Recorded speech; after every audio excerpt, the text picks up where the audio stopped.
सपने वो नहीं होते जो हम सोने के बाद देखें, बल्कि सपने वो हैं जो हमें सोने ही ना दें।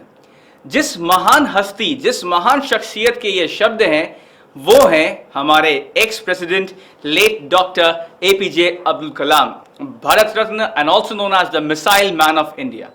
आज का जो हमारा पीडी गुरु का विश्लेषण है वो इनकी पर्सनालिटी के ऊपर है और हम देखेंगे वो सभी चीजें जो हम हमारे ग्रेट डॉक्टर एपीजे अब्दुल कलाम से सीख सकते हैं। लेकिन सबसे पहले यहां पर एक रिमाइंडर है आप सभी के लिए, अगर आपने अभी तक हमारा महिंद्रा का 2-in-1 ऐप डाउनलोड नहीं किया है तो उसको जरूर डाउनलोड कर लीजिए, because it is one of the best apps and actually the mother of all educational apps in India. आप हमारे साथ इंस्टाग्राम पे, ट्विटर पे और फेसबुक पर भी जुड़ सकते हैं। तो आइए देखते हैं वो पहली सीख जो हमें डॉक्टर एपीजे अब्दुल कलाम से मिलती है। पहली है हेल्थ इज वेल्थ। आप में से कितने ऐसे अभ्यर्थी हैं या कितने ऐसे लोग हैं जो डेली एक्सरसाइज करते हैं? बताइए। आप में से कितने ऐसे लोग हैं जो डेली ब्रेकफास्ट करते हैं? शायद कई सारे लोगों ने, शायद उनको एक हंसी आई होगी या उन्होंने स्माइल किया होगा, क्योंकि शायद उनका आंसर ना था ब्रेकफास्ट के लिए भी और एक्सरसाइज के लिए भी। देखिए, आपकी जो हेल्थ है ना, ये बेहद इंपॉर्टेंट है। इनफैक्ट आपकी हेल्थ पर ही सब कुछ निर्भर है। अगर आप अभी अभ्यर्थी हैं तो आप एग्जामिनेशन की प्रिपरेशन कर रहे हैं, खुदा ना खास्ता अगर एग्जाम के पहले आपकी हेल्थ खराब हो गई या आपको कुछ हो गया तो उसकी आपकी पूरी प्रिपरेशन मिट्टी में मिल जाएगी। मान लेते हैं कि आप जॉब कर रहे हैं और अपने घर को सपोर्ट कर रहे हैं, अपने परिवार को सपोर्ट कर रहे हैं। मान लीजिए खुदा ना खास्ता आपकी अगर हेल्थ को कुछ हो जाता है या फिर आप बेड पे आ जाते हैं या फिर आप हॉस्पिटलाइज हो जाते हैं, तो इसमें सिर्फ आपका नुकसान नहीं है, आपके पूरे परिवार का नुकसान है। और यही बात सबसे पहले मैं आपको समझाना चाहता हूं, health is wealth. It's extremely important for you to know this. मैं जानता हूं कि डॉक्टर एपीजे अब्दुल कलाम का जो निधन हुआ था वो कार्डियक अरेस्ट के जरिए हुआ था, लेकिन एक्चुअली में besides that he was a very healthy person. जब लोग 80s में आ जाते हैं तो everyone wants a retired life, everyone wants to play with their grandchildren, and relax in everything. APJ Abdul Kalam एक ऐसे इंसान थे, एक ऐसी शख्सियत थी जो 80 साल की एज में भी बहुत सारे लेक्चर्स दे रहे थे, बहुत सारी किताबें लिख रहे थे, और उनमें से एक किताब जो ये लिख रहे थे वो बहुत बेहद जोशीली किताब थी एंड बहुत ही एनर्जी वाली बुक थी, और वो बेस थी इंडिया को करप्शन फ्री करने के लिए। उसी से हमने यहां पर कुछ कोट्स निकाले हैं, कुछ व्यू निकाले हैं हमारे डॉक्टर एपीजे अब्दुल कलाम साहब के। इनके व्यू यहां पर दिए हुए हैं, इनका कोट यहां पर दिया हुआ है, if a country is to be corruption free and become a nation of beautiful minds, I strongly feel that there are three key social members who can make a difference. They are the father, the mother and the teacher. यानी कि अगर किसी भी देश में हम चाहते हैं कि भ्रष्टाचार का अंत हो और भ्रष्टाचार मुक्त हो जाए वो देश, तो बेसिकली उस देश में, सुंदर लोगों के देश में, उस सुंदर से मस्तिष्क वाले देश में, उस सुंदर से सोच वाले देश में 3 लोगों का बहुत ज्यादा अहम योगदान होता है, और वो होता है पिता का, माता का और शिक्षक का। अब देखिए, इतने बेहतरीन सी सोच हमारे डॉक्टर एपीजे अब्दुल कलाम की थी, और वो भी इतना लॉजिकल फंडा, इतना लॉजिकल सोच 80s की एज में। और तभी देखिए कितने वो यंग थे अपने माइंड से, भले ही उनका एज इतने हाई नंबर पे पहुंच गया था। तो यहां पर मेनली जो सीख है कि उन्होंने थ्रू आउट अपनी हेल्थ का ख्याल रखा, और इसीलिए आपके लिए भी बेहद इंपॉर्टेंट है कि आप अपनी हेल्थ का ख्याल रखें, क्योंकि जब तक हेल्थ है तब तक सब कुछ है, अगर हेल्थ नहीं है फिर कुछ भी नहीं। आइए देखते हैं अगली सीख क्या है। अगली सीख है हैव अ सोशल लाइफ। आप में से कितने ऐसे लोग हैं जो अब भी अपने बेस्ट फ्रेंड से डेली कॉल पे बात करते हैं, या फिर मान लीजिए रेगुलर टाइम पे मिल लेते हैं? अगर आप में से कई लोग कह रहे हैं कि हाँ सर मैं ऐसा कर लेता हूं, तो बहुत ही अच्छी बात है, लेकिन जो लोग भी अगर जवाब इसका ना में दे रहे हैं तो इसकी ये बहुत ही दुख की बात है। आप में से कितने ऐसे लोग हैं जो अपने माता पिता से डेली बात करते हैं और उनसे ये पूछते हैं कि उनका दिन कैसा गया? आप में से ऐसे कितने लोग हैं जो ये अपने, जो मान लीजिए आपके घर में जो बड़े हैं, जो आपके अगर ग्रैंड पेरेंट्स हैं या फिर जो आपके ताऊ जी या चाचा लोग हैं या दूसरे अंकल एंड आंट हैं, आप उनसे मिलते हैं, उनसे चीज़ों के बारे में पूछते हैं, उनसे लाइफ सिचुएशन पूछते हैं? ऐसा कितने लोग हैं जो ऐसा करते हैं? शायद संख्या बहुत नहीं है, क्योंकि कई लोग ऐसा करते हैं, लेकिन ज्यादातर लोग सिर्फ मुस्कुरा ही रहे हैं, शायद वो चैटिंग पे ज्यादा ध्यान देते हैं। देखिए, आपकी सोशल लाइफ बहुत इंपॉर्टेंट है। क्यों? क्योंकि जब आप बाकी लोगों से बात करते हैं, उनसे जानते हैं अलग अलग चीजों के बारे में, तो आप basically you learn a lot of things, and learning is extremely important. Social interaction is extremely important, क्योंकि ये इंसान का जो माइंड है, जो इंसान का जो ब्रेन है, उसको ओपन करता है, and basically you get experience, and learning is very important for them. अब देखिए, इसी लर्निंग के ऊपर यहां पर एक कोट दिया हमारे कलाम साहब में, जो कि बेहद सोशल इंसान है और ये सोशली बहुत एक्टिव थे। सोशल नेटवर्किंग पे भले ही उतना एक्टिव ना हो, लेकिन एक्चुअली में he was a great person. And कभी भी शायद ऐसा नहीं हुआ है जब इन्होंने अपने आप को अपने सोसाइटी से या फिर आइसोलेट किया हो या अलग किया हो। ये हमेशा लोगों से आपको घिरे हुए ही मिलेंगे, ज्यादातर समय पे जब ये बुक्स नहीं पढ़ रहे होते थे। अब देखते हैं यहां पर एक इनकी सोच क्या है लर्निंग को लेके। Learning gives creativity, creativity leads to thinking, thinking provides knowledge and knowledge makes you great। अब देखिए, जब आप चीजें सीखते हैं तो लर्निंग से आपके अंदर क्रिएटिविटी आती है, क्रिएटिविटी से आपकी सोच तब्दील होती है, और सोचने से और सोच तब्दील होने से आपको ज्ञान मिलता है, और ज्ञान मिलने से आप महान होते हैं। तो इसीलिए always have a social life. अपने जितने भी आपके अभिभावक, जो भी आपके अभिभावक हैं, जितने भी आपके फ्रेंड्स हैं, जितने भी बड़े बुजुर्ग हैं, उनसे लगातार कांटेक्ट में रहिए, क्योंकि ये बेहद जरूरी है कि आपको एक्सपीरियंस मिलता रहे और आप चीजों को सीखते रहे। आइए देखते हैं अगली सीख क्या है। अगली सीख है ह्यूमिलिटी। आइए पहले यहां पर हमारे जो इमेज है उसमें कुछ फैक्ट लिखा है, वो हम पढ़ लेते हैं। Kalam became the president of the largest democracy of the world in India, that's India, on July 25, 2002. He was known as the people's president because of his simple and down-to-earth attitude. क्या आपको पता है, कलाम साहब के president बनने के बाद जो बेहद आलीशान कमरे थे राष्ट्रपति भवन के, इन्होंने खुद उस पे ताला लगवा दिया था, और ये जब भी भोजन करते थे तो अपने स्टाफ मेंबर्स के साथ फ्लोर पे, जमीन पे बैठ के भोजन करते थे। ये होती है शख्सियत और ये होती है महानता। जो हमारी पिछला सेशन था उसमें सचिन तेंदुलकर जी के बारे में भी हमने आपको बताया था, और आपको बताया था कि वो कितने हम्बल थे, और वही यहां पर भी पॉइंट है मेरा कलाम साहब को लेकर। ह्यूमिलिटी इज एक्सट्रीमली इंपॉर्टेंट, क्योंकि एक्चुअली में ह्यूमिलिटी से इंसान कितना ग्रेट है इसका पता चलता है। And everyone loves a person who is great and basically who is very humble and who has got humility। और शायद इसीलिए आज हम उस इंसान के बारे में बात कर रहे हैं, और इतने अच्छे से बात कर रहे हैं जो इंसान हमारे बीच में मौजूद भी नहीं है। तो humility is a sign of greatness, ये हम सब की पर्सनालिटी में होना चाहिए। आइए चलते हैं अगली सीख पर। देखिए, जो अगली सीख है वो है रिस्पेक्ट एवरी रिलीजन। आइए हम यहां पर एक फैक्ट दिया हुआ है, इसको पढ़ते हैं। Once his great grandfather was watching a temple procession from a distance। एक बार जो कलाम साहब के परदादा थे, वो एक टेम्पल प्रोसेशन, शायद मूर्ति समारोह था, वहां पर कोई मूर्ति ले जा रहा था, वो एक दूर से देख रहे थे। The idol accidentally slipped from the people who were carrying the idol।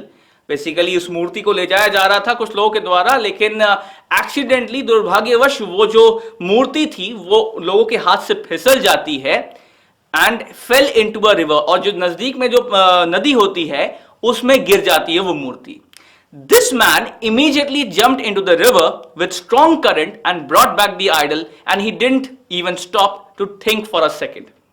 और ये जो शख्सियत है जिनके बारे में हम बात कर रहे हैं, ये तुरंत कूद गए उस नदी में जिसका बेहद तेज बहाव था। बिना बहाव के बारे में सोचते हुए इन्होंने उस मूर्ति को पकड़ा और ये वापस इलाके दे दिया उन लोगों को जो उस मूर्ति को ले जा रहे थे। Mister Kalam being a Muslim need not have done that. भले अगर हम उनकी रिलीजन की बात करें तो बाय रिलीजन ही वाज मुस्लिम, उनको कोई जरूरत नहीं थी इस काम को करने की, लेकिन तब भी क्योंकि उनके जो व्यूज थे वो बेहद लिबरल थे और बेहद सम्मानजनक थे, वो हर रिलीजन को बहुत सम्मान देते थे, और ये हमारी शख्सियत में अक्सर होनी चाहिए। आजकल बहुत सारे ऐसी चीजें हैं, बहुत सारे ऐसे एंटिटीज हैं जो कि जहर घोर रहे हैं रिलीजन के नाम पे, लेकिन ये एक ऐसी शख्सियत थी जिसमें हमें यह सीखना चाहिए कि हर रिलीजन का हमें सम्मान करना चाहिए। कभी किसी ने कलाम साहब से कहा था कि सर आपको क्या लगता है, लोग जो अलग अलग सुपरस्टिशियस चीजें सोचते हैं कि बिल्ली रास्ता काट गई या फिर जैसे पंपकिन फेंक देते हैं रोड पे, तो आपका क्या व्यू है?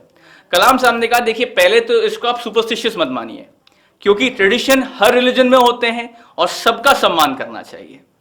फिर अगर उससे कुछ प्रॉब्लम्स होती है तो भाई लोग उससे डील भी कर सकते हैं अपने माइंड से, लेकिन सम्मान हर रिलीजन का करना चाहिए, भले ही आप चाहे नॉन बिलीवर ही क्यों ना हो। लेकिन अगर आपके बगल में बैठा आदमी या कोई भी मान लीजिए पर्सन किसी भी रिलीजन का है और आपका रिलीजन चाहे जो भी हो, आपको सम्मान सभी रिलीजन का करना है। ये एक इंसान के तौर पर बेहद इंपॉर्टेंट है, क्योंकि कोई भी ऐसा रिलीजन नहीं है जो इंसानियत नहीं सिखा पाता। हिंदू, मुस्लिम, सिख, ईसाई बनने से पहले एक इंसान बन के दिखाइए। आइए चलते हैं हम अगली सीख पे। जो अगली सीख है वो है बी सेल्फलेस। अब देखते हैं इस पे डिस्कशन के पहले एक यहां पर फैक्ट दिया हुआ है। He donated his presidential salary to the charity. He formed a trust named Pura, and that's providing urban amenities to rural areas, and donated his salaries to this trust when he became aware that the government takes care of his presidents. अब देखिए यहां पर हमारे fact ये है कि जब कलाम साहब प्रेसिडेंट बने तो उन्होंने जो सैलरी उनको मिलती थी, वो 5 साल प्रेसिडेंट थे माइंड यू, और 5 साल की जो उनको सैलरी मिली थी वो उन्होंने लगातार डोनेट करी प्यूरा नाम का एक ट्रस्ट का, जो कि उन्होंने खुद ही बनाया था। और ये जो ट्रस्ट था इसका काम ये था कि शहर में जो सुविधाएं होती हैं ये उनको प्रोवाइड किया जाए जो कि गांव में रहते हैं। और लगातार 5 साल तक कलाम साहब ने अपनी सैलरी इसी ट्रस्ट को दिया था। जब वो ये जान पाए कि जो गवर्नमेंट होती है, सरकार होती है, वो बहुत सारी चीजें लाती हैं हमारे प्रेसिडेंट के लिए। तो देखिए 5 साल तक, यानी कि अगर हम बात करें तो बेसिकली एक साल में 12 महीने होते हैं, और 12 इंटू 5 करें तो यानी कि 60 महीने, यानी कि 60 महीने की जो सैलरी थी प्रेसिडेंटशिप वाली कलाम साहब की, वो उन्होंने लगातार डोनेट करी इस प्योरा नाम के ट्रस्ट में, जिससे कि जो ग्रामीण भारत के जो लोग थे वो भी सुविधाओं का आनंद उठा सके। तो देखिए ये होता है सेल्फलेसनेस। आजकल हालांकि दुनिया में लोग सेल्फिश ज्यादा हो रहे हैं, लेकिन अगर कोई सेल्फिश है इसका मतलब यह नहीं है कि आप भी उसका कॉपी पेस्ट हो जाए। इसका मतलब यह है कि आप जो सही है वो करें और महान बने, और उससे ज्यादा अपने कद को बढ़ाएं, क्योंकि जब आप ऐसा करते हैं तभी लोग आपकी बात करते हैं, उनकी बात नहीं करते। तो सेल्फलेस बनिए, हर काम मतलब के लिए नहीं करना चाहिए, क्योंकि अगर आप हर काम मतलब के लिए करेंगे तो लोग हमेशा आपके पीठ पीछे यही कहेंगे कि यार ये सेल्फिश इंसान है और इससे तो हम कुछ सीख ही नहीं सकते। लेकिन हाँ, अगर आप सेल्फलेस बनेंगे तो जो सेल्फिश बंदा होगा ना, वो भी सोच सकता है कि यार चलो एक काम तो इसके जैसा मैं करके दिखाता हूं। तो इसीलिए सेल्फलेस बनना बेहद इंपॉर्टेंट है। आइए देखते हैं अगली सीख क्या है जो हमारी पर्सनैलिटी में आनी चाहिए। Never back down to adversity. भले ही चाहे जितनी कठिनाइयां क्यों ना हो, कभी भी हार मत मानिए, क्योंकि आप बने नहीं हैं हार मानने के लिए। आप एक इंसान हैं और इंसान कभी हार नहीं मानते हैं। शायद कुछ ऐसा ही कलाम साहब यहां पर इस इमेज में कह रहे हैं। देखिए उन्होंने मुट्ठी भी बनाई हुई है, क्योंकि एक्चुअली में he never back down despite his problems, despite his adversity. अब देखिए यहां पर कुछ फैक्ट है, हम जान लेते हैं इस फैक्ट को। Mister Kalam was hard working right from the beginning. शुरुआत से ही काफी परिश्रमी थे ये। At the tender age of 5 ही started selling newspapers to help his father support the family. आमतौर पर 5 साल की वो उम्र होती है जब लोग पल्स पोलियो का ड्रॉप खाना बंद करते हैं, और एक्चुअली में शायद लोअर केजी में, वैसे कह सकते हैं किंडरगार्टन में लोग एडमिशन उस टाइम पे बच्चे होते हैं। कलाम साहब उस उम्र से न्यूज़पेपर्स बेच रहे थे। अफसोस की बात तो यह है कि कई बार शायद लोग इनको पैसे बिना दिए ही इनसे अखबार ले लेते थे, छीन लेते थे। लेकिन सोचिए 5 साल की टेंडर उम्र से ये अपने पिता को सपोर्ट करने के लिए न्यूज़पेपर बेचते थे। He did this job in the evenings after school, और ये अपने स्कूल के जाने के बाद, स्कूल से आने के बाद फिर जाते थे न्यूज़पेपर बेचने के लिए। तो सोचिए कितने थका होता है आमतौर पर आजकल इंसान, कि भाई स्कूल से आ गए तो थक गए, अब तो कुछ और नहीं काम नहीं कर सकते। लेकिन सोचिए इतने महान इंसान 5 साल की उम्र में स्कूल से आने के बाद जाता था अखबार बेचने के लिए, ताकि जो फादर है उसको सपोर्ट कर सके और उनकी आय बढ़ा सके। He did this job in the evening after school. He also spent a great deal of time on his studies. और खास करके ये पढ़ाई पे बेहद जोर देते थे, क्योंकि ये जानते थे कि अगर ये जो बुरा वक्त है वो अंत हो सकता है तो वो पढ़ाई के जरिए ही अंत हो सकता है। तो इसीलिए यहां पर मेन सीख ये है कि वो सभी अभ्यर्थी जो एसबीआई पीओ में मान लीजिए उनके मार्क्स रह गए, कुछ पॉइंट्स रह गए, या एसएससी में कुछ पॉइंट्स रह गए, या इंटरव्यू में कभी कोई एग्जामिनेशन में नहीं हुआ, कभी भी हार मत मानिए, क्योंकि क्या पता शायद मे बी द लास्ट की of the bunch opens the lock. Alright, तो कभी भी पीछे मत हटिए। अगर आपको हार का सामना करना पड़ रहा है कोई बात नहीं, उससे सीखिए, लेकिन हार मत मानिए। आइए चलते हैं अगले सीख की ओर। देखिए अगली सीख है age is just a number. ये हालांकि अभी हमने हेल्थ इज वेल्थ में भी देखा था, एक्चुअली में एज सच में एक नंबर होता है। क्यों? इसका यहां पर छोटा सा एक फैक्ट है, लिखा है, इसको हम पढ़ लेते हैं। He was award with the MTV youth icon award twice. इनको 2 बार एमटीवी ने यूथ आइकन चूज किया, in 2003 and 2006 at the age of 73 and 76। तो सोचिए 73 साल की उम्र में और 76 साल की उम्र में इनको एमटीवी ने यूथ आइकन के तौर पर चूज किया। तो एक्चुअली में जो उम्र है वो सिर्फ एक नंबर है। एक्चुअली में जो उम्र होती है वो हमारे दिमाग की होती है, वो हमारी सोच की होती है। कलाम साहब हम सभी से बहुत आगे थे सोच में, और शायद इसीलिए वो हमेशा यंग रहे, वो कभी उनकी उम्र बढ़ी नहीं। आइए चलते हैं अगली सीख की ओर। यहां पर अगली सीख है बी प्रिपेयर्ड।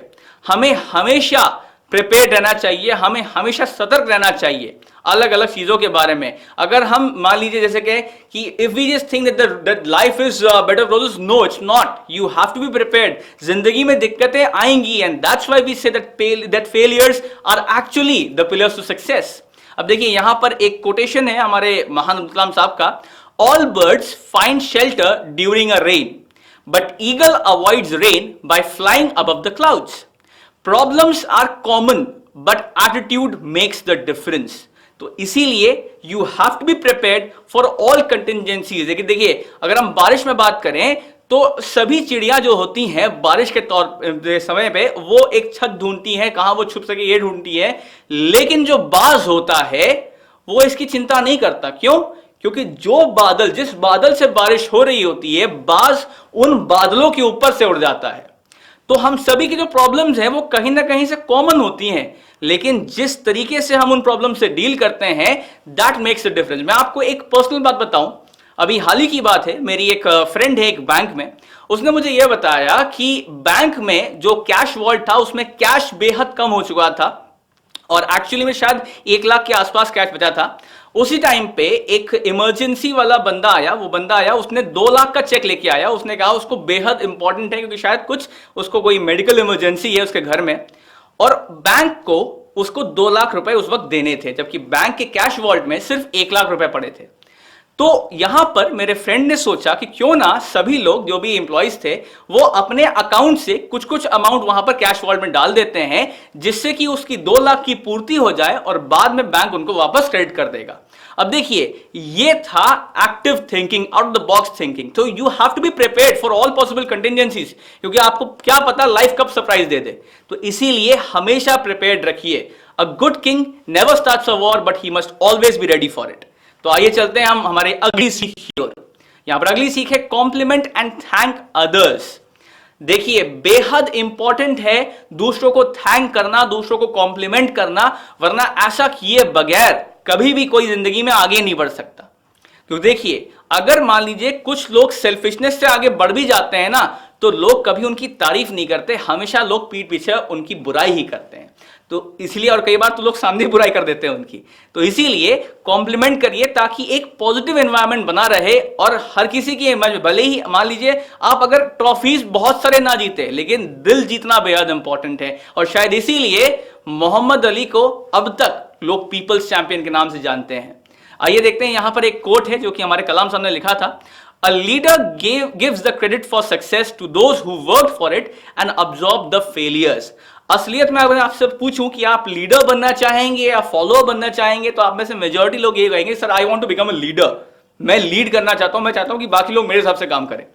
लेकिन लीडर बनने के लिए एक बेहद क्वालिटी ये है, बेहद इंपॉर्टेंट क्वालिटी ये है कि आपको आपकी टीम के फेलियर्स के लिए खुद को जिम्मेदार करना पड़ता है, और साथ ही में जब आपकी वजह से सफलता मिले तो वो आपको अपनी टीम को देना होता है, और साथ ही में टीम को उनके कार्य के लिए थैंक भी करना होता है। तो ये जो क्वालिटीज हैं ये एक सच्चे लीडर की हैं। अगर आपके अंदर ये लीडरशिप क्वालिटी आ जाती है या है तो आप सच में एक सच्चे लीडर हैं। उम्मीद करता हूं कि आप सभी एक अच्छे और सच्चे लीडर बन सकते हैं। आइए देखते हैं आज की जो आखिरी सीख है जो हम कलाम साहब से यहां पर सीखते हैं। हालांकि सीखने का तो बहुत कुछ है, लेकिन समय का यहां पर थोड़ी हमारे पास लिमिट है, तो इसलिए हम कुछ चीजें ही सीख पाते हैं। अगर इनको भी हम अपने अंदर इम्बाइब कर लेते हैं तो डेफिनेटली कलाम साहब का जो सपना है विजन 2020 का, वो हम लोग जरूर सच कर पाएंगे। अब देखिए यहां पर एक आखिरी में एक कोटेशन हम देख लेते हैं कलाम साहब का। विजन एंड पर्पस का ये सीख है, कोटेशन है, let us sacrifice our today so that our children can have a better tomorrow. आइए हम अपने आज को बलिदान कर दें ताकि जो हमारे जो अगली पीढ़ी हो उसको एक बेहतर कल मिल सके। इस तरह का विजन था हमारे कलाम साहब का। अब हो सकता है कि आपका इतना ब्रॉड विजन ना हो, लेकिन कोशिश करिए कि आ जाए। और साथ ही में चलिए कोई बात नहीं, आप ये तो क्या सुनिश्चित कर ही सकते हैं कि जिस सोसाइटी में आप रहते हैं, जिस देश में आप रहते हैं, कम से कम उसको गंदा मत करिए, कम से कम कोई नेगेटिविटी मत फैलाइए, ताकि जो आने वाली पीढ़ियां हो वो अपनी इस कह सकते हैं आप पुरानी पीढ़ी की तारीफ करे और एक्चुअली में they are proud of us and actually they must be proud of us for the world that we give them. So now it's up to you and up to me what we give to them. Alright, so we must have a very clear vision and we must have a very positive vision, and with that quote we have to end the video on this today's session of BD Guru. तो उम्मीद करता हूं कि आपको बहुत कुछ सीखने को मिला, आपकी शख्सियत निखरेगी इन सभी सीखों से। तो अगली बार हम फिर से लौटेंगे। उम्मीद करते हैं कि आपको ये वीडियो पसंद आया है। अगर आपको ये वीडियो पसंद आया तो लाइक जरूर कर दीजिए, और हाँ, हमें फीडबैक में ये बताइए जरूर कि अगली बार आप किस शख्सियत से सीखना चाहेंगे, किसके बारे में आप और जानना चाहेंगे।